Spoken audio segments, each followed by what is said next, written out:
Thank you for staying with us tonight for your election coverage from all over the Mid-State. We continue now with more City Council results. In the Milledgeville Post 3 seat, the incumbent Denise Ray Shinholster will stay in her seat. She got 73% of the votes against Philip Smith's 27%. In the Milledgeville City Council Post District 5 seat, Pam Beer got 17% of the votes, Daniel McDonald 19%, and incumbent Richard Boo Mullins Jr. got 64% of the votes. There will not be a runoff in this race.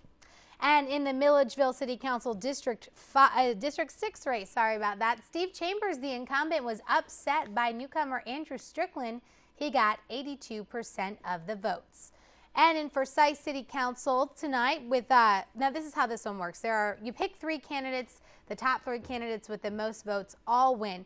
There were 5 people up for election. They were Tanya K. Battlewalker, Mike Dodd, Dexter King, Lee Roberts, Julia Stroud III, Rosemary Alexander Walker, and Eric Wilson.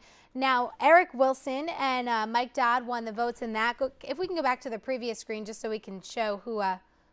All right, we're pulling it up right now. Hang on there. All right, there we go. Eric Wilson, Julia Stroud III, and Mike Dodd all won the seats there, so they will make up 3 of the 6-person council over there. Now, 2 others will run to fill the unexpired term of James Calloway and Desi Hansford. You might remember the 2 of them were indicted on federal bribery charges. This is Desi Hansford walking right now outside of the federal courthouse in Macon. James Calloway is in the distance now getting into his car. This was back from this past spring. The 2 of them resigned after they were charged with bribing contractors for personal money, and they actually pleaded guilty to those charges. So they're no longer in office now. In that seat, they have the candidates with the most votes were Greg Goolsby and Jimmy Jones. They upset Alita Lisa Mays and Mary Ford. So again, 2 of those people, Greg Goolsby and Jimmy Jones, won the seats to replace Hansford and Calloway.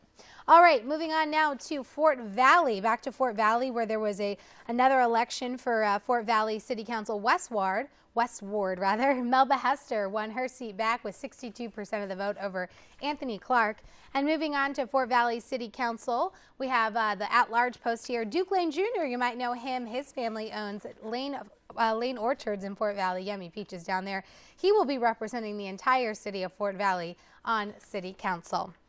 Moving on now to the Fort Valley Utility Commissioner, Joanne Dankel will retain her seat. She won with 52% of the votes over Teresa F. Dennis, who came up short by it looks like just under 50 votes there. Billy Jones won for the East Ward seat for the Utility Commission, and he won with 63% of the votes. And he was up against, looks like Gary Black. We went too far for a second. That's okay. We'll stick it. We'll move on to Hawkinsville City Commissioner. Henry Cravey won with 55% of the votes here, just over Gary Black with 45%, which was 232 votes. Moving on now to, let's see what's next coming up here, Centerville City Council. This was the only race that was contested, the at-large post. Randall Wright, he was the incumbent. He took his seat back with 54% of the votes over J. Michael Evans. Moving on now to Gray City Council, David Tufts won with 60% of the vote. He is the incumbent. Moving on to the next seat, District 3, Terrell Fulford won with 57% of the votes.